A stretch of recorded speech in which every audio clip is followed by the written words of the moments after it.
देखिए, सबसे पहले आज की ना सबसे खूबसूरत, सबसे प्यारी, आपका सीना गर्व से गौरवान्वित कर देने वाली तस्वीर दिखाएंगे।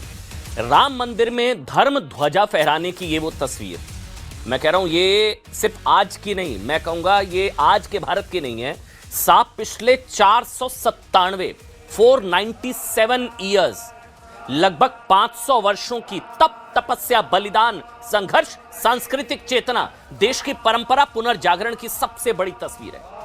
ये 500 वर्षों की तप, तपस्या, बलिदान, संघर्ष, सांस्कृतिक चेतना, देश की परंपरा पुनर्जागरण की सबसे भव्य, सबसे अलौकिक, सबसे खूबसूरत तस्वीर है।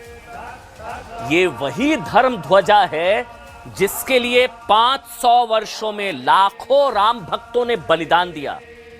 मैं आपसे नाम पूछूं, आपको शायद संभवतः पता भी नहीं होगा कितने कार सेवकों ने अपने प्राणों की आहुति दी, अपने प्राण अर्पित किए। कोठारी बंधुओं ने अपने जीवन की आहुति दे दी। सच्ची श्रद्धांजलि उन कार सेवकों को आज, और कहने में कोई हिचकिचाहट नहीं, प्रधानमंत्री नरेंद्र मोदी द्वारा ये मोदी युग में ही संभव हो पाया है साहब। जो राम राज्य की परिकल्पना की गई थी, वो राम राज्य की असल शुरुआत जिसको नाम दिया जा रहा है। अच्छा, इसको अगर ऐसे भी तुलना की जाए, ये अतिशयोक्ति नहीं होगी। एक आजादी वो थी साहब जो 1947 में अंग्रेजों के 190 साल के शासन के बाद भारत को मिली थी। एक वो आजादी 1947 में अंग्रेजों के 200 साल के शासन के बाद हमको मिली, अंग्रेजों से लड़के। और ये आज एक और आजादी का दिन है साहब।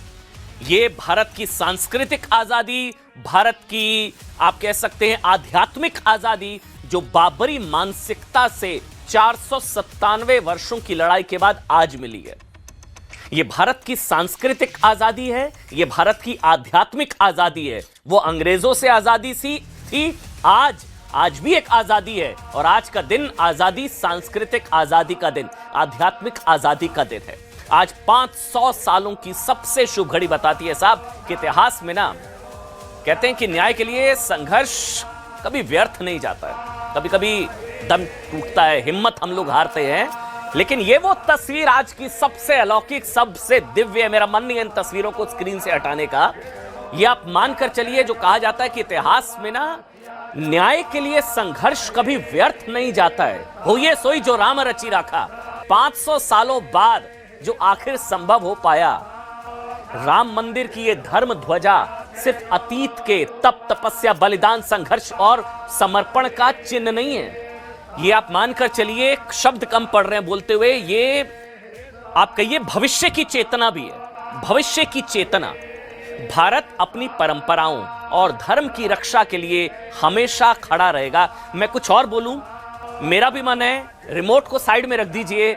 उस ऐतिहासिक क्षण को अगर आप मिस कर गए हैं तो सबसे पहले आज वो धर्म ध्वजा फहराने की वो ऐतिहासिक तस्वीरों के एक एक पल को देखिए, समझिए, उसे महसूस कीजिए। फिर धर्म ध्वजा का अर्थव्यवस्था से क्या कनेक्शन है। जब मंदिर के शिखर ढहे, भारत की अर्थव्यवस्था ढही, अब मंदिर का शिखर कहां और भारत कहां खड़ा है, वो कनेक्शन मैं आपको थोड़ा सा समझाऊंगा। लेकिन पहले दिखाइए एक तस्वीर।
ये धर्म ध्वजा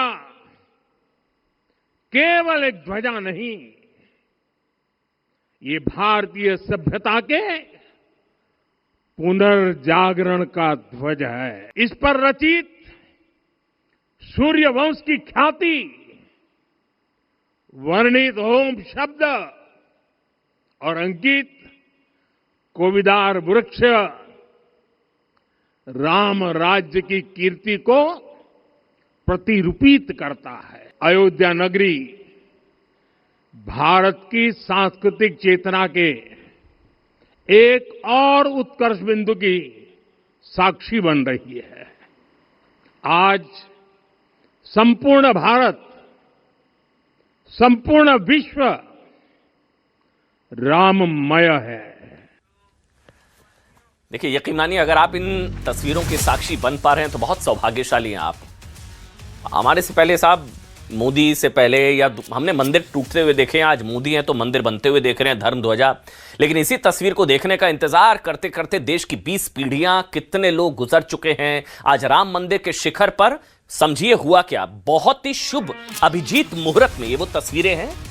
राम नाम की गूंज और वैदिक मंत्रोच्चारण के बीच धर्म ध्वजा फहराया गया और इसके साथ ही राम मंदिर के लिए 500 सालों का तप संकल्प पूरा हो गया। बड़ी बात यह है, अब सुनिए इसमें खबर क्या है।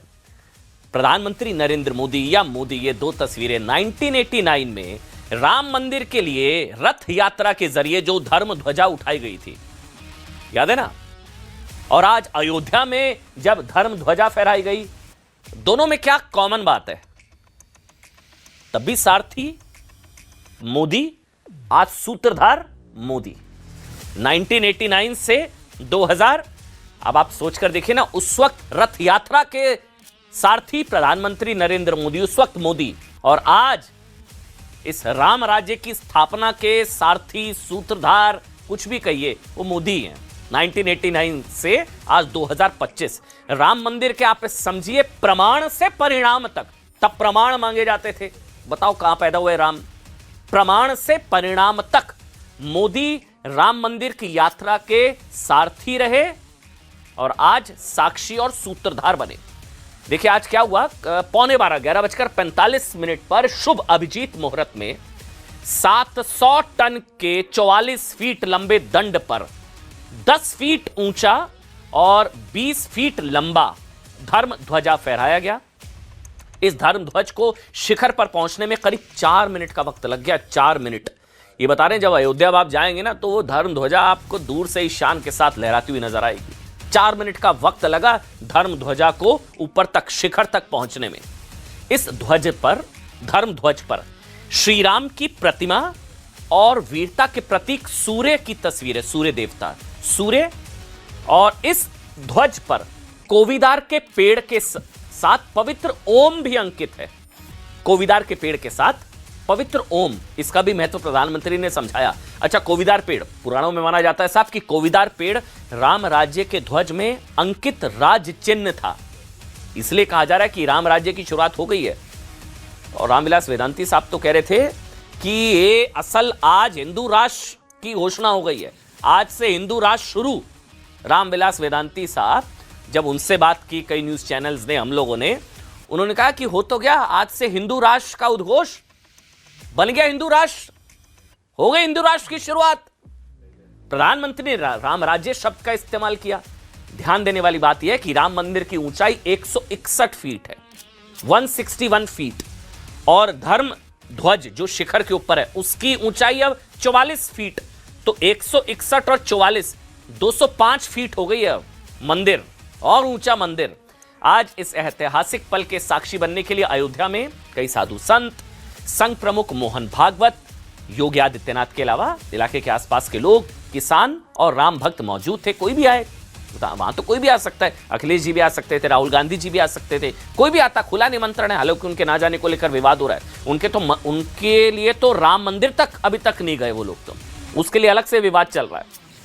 अब सोचिए, राम मंदिर निर्माण में जिन जिन ने योगदान दिया उन लोगों को वहां पर आज बुलाया गया। आज प्रधानमंत्री नरेंद्र मोदी के हाथों से धर्म ध्वजा का फहराया जाना क्यों महत्वपूर्ण है? इसलिए क्योंकि राम मंदिर के पक्ष में सुप्रीम कोर्ट के फैसले के बाद पीएम मोदी ने 5 अगस्त 2020 को, अच्छा 3 तस्वीर आपकी स्क्रीन पर। 5 अगस्त 2020 को राम मंदिर की आधारशिला रखी, 5 अगस्त। फिर 22 जनवरी 2024 मोदी ने राम मंदिर की प्राण प्रतिष्ठा, 22 जनवरी 2024। और आज राम मंदिर की प्राण प्रतिष्ठा के 673 डेज, 673 दिनों के बाद पीएम मोदी ने मोहन भागवत के साथ राम मंदिर के शिखर पर धर्म ध्वजा फहराई। 5 अगस्त, 22 जनवरी, 25 नवंबर, ये 3 तारीखें। और देखिए मोदी तब भी रथ यात्रा के सारथी, आज राम मंदिर के सूत्रधार। धर्म ध्वजा फहराए जाने के वक्त ही प्रधानमंत्री की एक तस्वीर भी आई, वो बहुत भावुक दिखे। इतना भावुक क्षण था साहब, कभी कभी हमारे लिए भी, हम जब एंकरिंग आपसे संवाद करते हैं तो शब्द कम पड़ते हैं, हम लोग भी भावुक होते हैं साहब, क्योंकि मर्यादा पुरुषोत्तम प्रभु श्री राम हम सबके लिए भगवान, और आप समझिए भावुक क्षण था आज।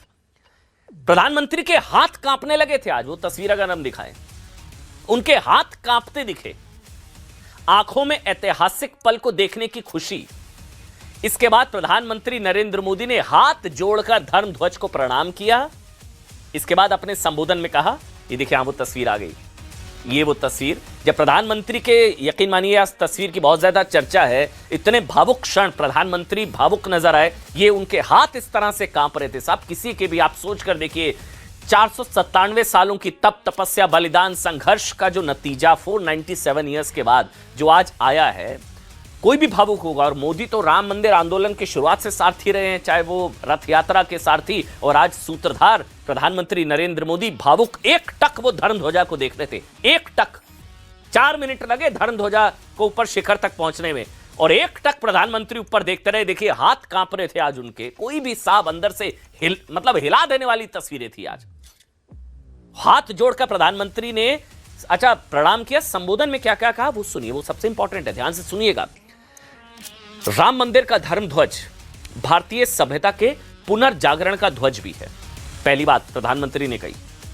दूसरी बात, अयोध्या 21वीं शताब्दी में विकसित भारत का मेरुदंड बनकर उभर रही है, अयोध्या विकसित भारत का मेरुदंड। तीसरा, राम मंदिर का धर्म ध्वज सत्यमेव जयते का आवाहन है, सत्यमेव जयते। धर्म ध्वज इस बात की प्रेरणा, वो सिर्फ कोई ध्वज नहीं है, सिर्फ कोई एक झंडा नहीं है, सिर्फ ध्वज नहीं है, वो इस बात की प्रेरणा है कि प्राण जाए पर वचन न जाए, प्राण जाए पर वचन न जाए। इसके बाद मोदी ने बताया कि गुलामी की मानसिकता ने कैसे रामत्व को नकार दिया, गुलामी की मानसिकता ने हमारे अंदर के रामत्व को नकार दिया, उसकी आगे बात करेंगे। और अब मानसिक गुलामी से मुक्ति ही विकसित भारत का लक्ष्य है, विकसित भारत का लक्ष्य।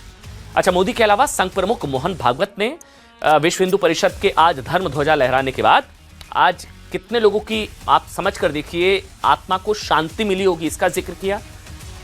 और उनकी तरफ से इन शब्दों का इस्तेमाल किया गया कि आज कितने लोगों की आत्मा को शांति मिली होगी जिन्होंने राम मंदिर के लिए अपने प्राणों की आहुति दी, सच्चा बलिदान दिया। योगी आदित्यनाथ ने कहा कि भारत के लिए एक नए युग की शुरुआत है।